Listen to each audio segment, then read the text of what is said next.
ამშვენების საერთაშორისო გადაცემა სპორტ-ნიუსი ლაშა გოგილოვასთან ერთად გასული კვირა საკმაოდ დატვირთული იყო თამაშების ფეხბურთში და უმაღლესი ლიგის გუნდებმა ორ-ორი შეხვედრა ჩაატარეს. ზუგდიდის ბაიამ 21 ტურის შეხვედრაში გასვლაზე ითამაშა თბილისის დინამოსთან და დიდი ანგარიში 5-1 დამარცხდა. მიუხედავად მარცხისა, ყველაზე ტიტულოვან კლუბთან სტუმრებმა საკმაოდ კარგად ითამაშეს და კარგი სტაბილურობები დატოვეს, თუმცა მეორე ტაიმში დაშვებულმა შეწყობებმა სტუმრები მარცხის გამეღარ იხსნა.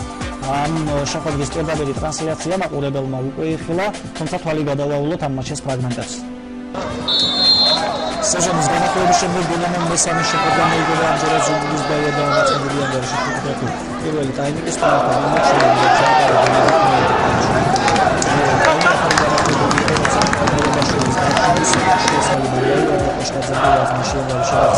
მეორე გოლი გუნდს გადაცემას მოყოლების პოტენციალი დაასრულა.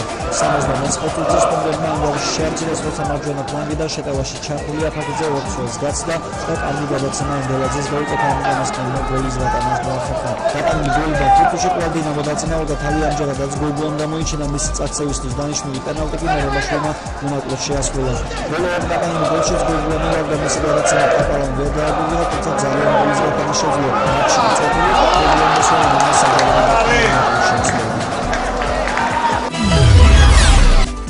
მეორე საშინაო შეხვედრას ატარებს მარტვილის მერანი ნეიტრალურ მინდორზე, მაგრამ ამჯერადაც ბაიას ბაზაზე ითამაშა და 21 ტურის შეხვედრაში რუსთავის მეტალურგს უმასპინძლა.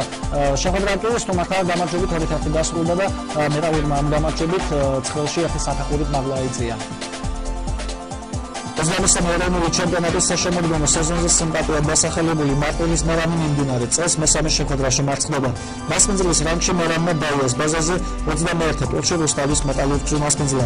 არადა პირველ ტაიმში შეხვედრას მარტვილელები იგებდნენ და შემდეგ თამაში დათმეს. 27 წუთზე მერანის კოპულარელმა ლეგიონერმა მინინო ტატომ ანგარიში დასმა. მეორე ტაიმში კი სათამაშო სცენარი შეიცვალა. 74 წუთზე სიხარილიძემ ანგარიშის გათანაბრება შეძლო, ხოლო გადამწყვეტი გოლი გიორგი ქაქარაძემ გაიტანა.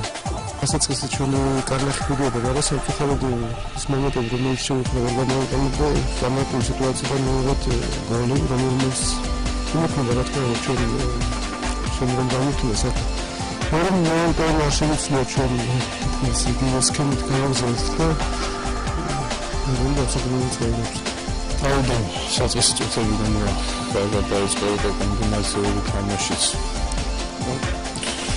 თავიდან სადავები ჩვენს ხალხს იყო. შემდეგ მოყვა გადანილი გოლისთან პირველ ტაიმს შეხვედრა უნდა კარგი ამოიყურებოდა.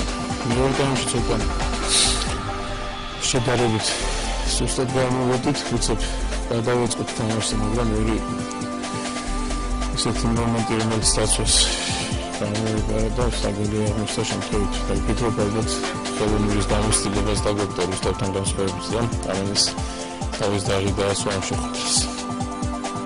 შეხვედრაში ამშვენებად 2-1 დასრულდა და მეტალურგმა ამოგებით ცხელში ადგილი სწორედ მერანს გაუცვალა. გამოტოვებული 19 ტურის მატჩს განვიხილავდეთ, მანამდე გავეცნოთ ყველა მატჩის შედეგს, გავეცნოთ სატურნირო მდგომარეობას და მომავალი 22 ტურის ანონსაც. აქვე შეგახსენებთ, რომ გუშინ კიდევ ერთი მატჩი გადაიდო უამინდების გამო ზესტაფონში, საფეხბურთო კლუბ ზესტაფონსა და ცხინვალის სპარტაკს შორის გადადება ემუქრებოდა ტორპედოსა და ვიჯორჯიას თამაშს, თუმცა მოგვიანებით ეს შეხვედრა მაინც შედგა.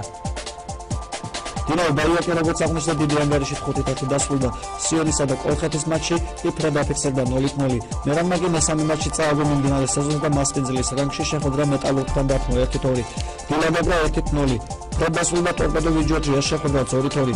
ზესტაფონის სპარტაკი კი უამინდების გამო გადაიდო. სავარაუდოდ ეს შეხვედრა 1 მარტს გაიმართება. ზესტაფონში უამინდების გამო გადადებული მატჩის მიუხედავად ცხელს ეროვნულ კლუბს ზესტაფონი ლიდერობს 48 ქულით და მეორე ადგილზე მყოფ დინამოს 6 ქულით უსწრებს. დინამო 42 ქულით მეორე ადგილზე აღზევდა. ტორპედოსაც 42 ქულა აქვს, თუმცა რეზულტატის მიხედვით ქუთაისელები მესამე ადგილზე ჩამოყევდნენ. მეტალურგმა გუშინდელი მოგებით ადგილი მერანს გაუცვალა 33 ქულით ის მეოთხე ადგილზეა. მერანი კი 30 ქულით მეხუთეზეა მარცხის მიუხედავად მეექვსე ადგილზე კლუბ ბაია 25 ქულით. ამდენივე ქულა აქვს ვიჯორჯიასა და კოლხეთს და ისინი მე-7 ადგილს ინაწილებენ. სპარტაკს 23 ქულა აქვს და ის მე-9 ადგილზეა. მე-10 ადგილზეა დილა. მე-12 ადგილებს კი გაგრა და სიონი იყოფენ. 22 ტურის ყველა მატჩი 4 მატჩი შედგება. ბაია მერანს მასპინძლობს და ეს მატჩი მეტად პრინციპული იქნება. მეტალურგი აუტსაიდერ სიონს ღებულობს გაგრა დინამოს შეხვდება, პრინციპულესი იქნება სპარტაკი დილას შეხვედრად. ორივე გუნდს თითქმის თანაბარი შანსი აქვს გრაულ ძლიერეს შორის მოხვდეს, თუმცა ეს მატჩი სხვა მატჩის შედეგზეც არ დამოკიდებული. მე-7 ადგილზე მყოფი ვიჯორჯია ზესტაფონს მასპინძლობს. კოლხეთი კი საკუთარ სტადიონზე ტორპედოს მიიღებს. გასულდებას 19 ტურის შეხვედრები გაიმართა.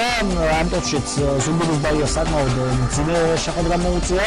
გასულაზე ქვეყნის მოქმედ ჩემპიონს ზესტაფონთან იმერლებმა ეს შეხვედრა მინიმალური ანგარიშით 1-0 მოიგეს. ეს ერთადერთი გოლი კი შეხვედრის დამთავრებამდე რამდენიმე წუთით ადრე გრიგალაშვილმა სტანდარტულიდან გაიტანა და საკუთარ გუნდს გამარჯვება მოუტანა.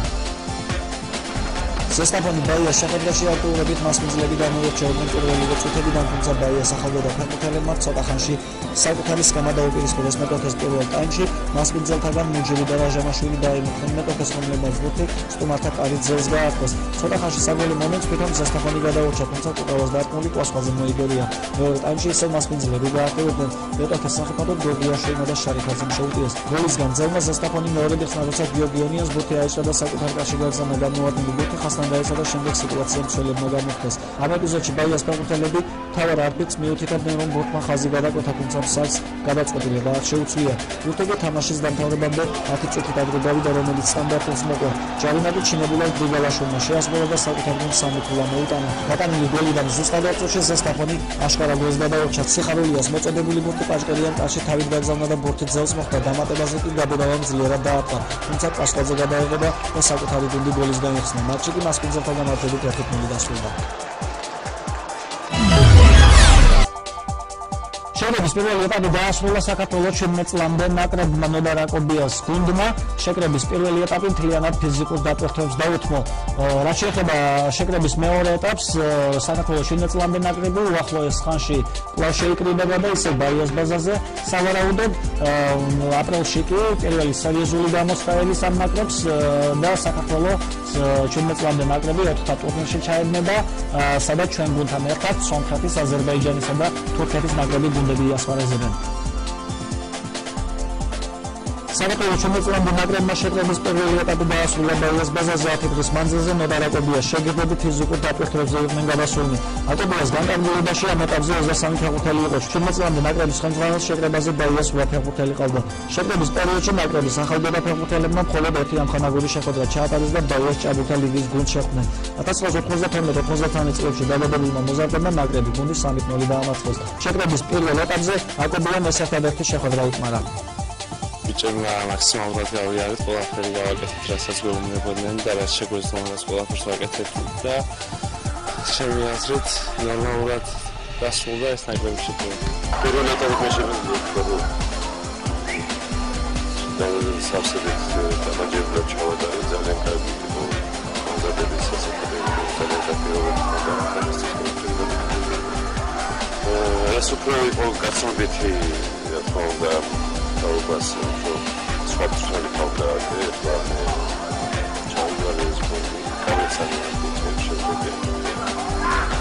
ჩვენ ზუსტად დაჩება გუნდში საჭიროებითი მომზადებაში საქართველოს დაგიშვა.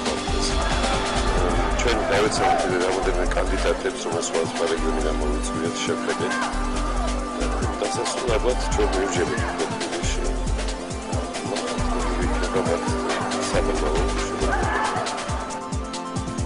საქართველოს 17 წლამდე ნაკრები 4 ტურნირის გამართამდე შეკრებას ისევ გაივლის და სავარაუდოდ ისევ ბაიას ბაზაზე 17 წლამდე ნაკრებისთვის სწორედ 4 ტურნირი იქნება პირველი სერიოზული გამოცდა.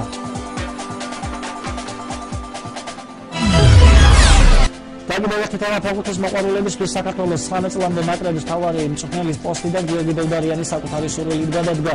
დევდარიანის ხელმძღვანელობით ამასაგეს ნაკრებმა ელიტ რაუნდის შესარჩევი ციკლში წარმატებით იასპარეზა და ელიტ რაუნდის საგზურით მოიპოვა.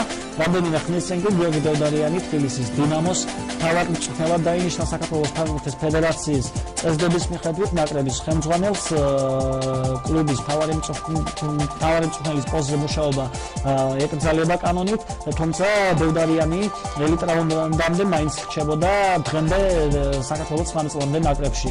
დღეს კი მან გადადგომის შესახებ განცხადება გააკეთა.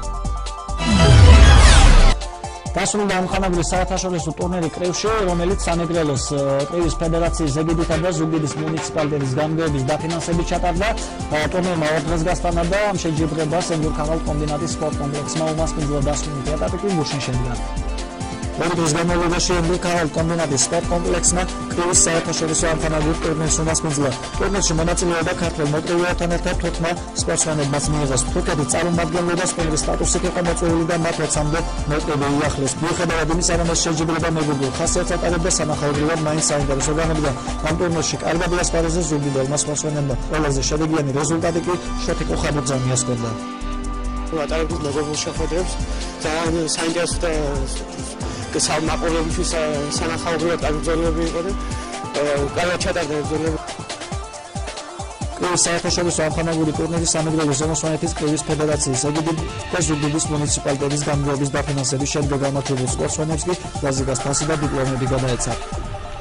2 დღის განმავლობაში მიმდინარეობდა შეხვედრა კრივში, რომელშიც მონაწილეობდა თურქეთის გუნდი იყო მოწვეული, ეს უფრო მეგობრულ ხასიათის შეხვედრები იყო დამეგობრების მიზნით. სტუმრად ყავს თურქეთის მოკრივეები, სანახაობრივად ძალიან საინტერესო და აზარტულია მაყურებლისთვის. ასე რომ ეს იქნება ყოველწლიურად ჩვენს ქალაქში. პირველი პრეცედენტი, რადგან ჩვენ ზუგდიდმა უშუალოდ ძალიან დიდი საფუძველი ჩაუყარა რეგიონში კრივის განვითარებას და მიხარია რომ ამ ხოლმე დიდი ყურადღება ეთმობა რეგიონში სპორტის პოპულარიზაციას და აქედან გამომდინარე ამიტომაც არის შემთხვევით არ არის რომ თურქეთის გუნდი ჩამოვიდა დღეს და ეს არის ის ასაკი ჭაბუკები რომლებსაც ჩვენ ძალიან დიდი მედეს ამყარეთ. ამხანაგური საერთაშორისო ტურნირი მომავალ წელიწადსაც გაიმართება და ამ ასპარეზობაში სტუმრის სტატუსით მოწვეული სხვა ქვეყნის წარმომადგენლები იქნებიან.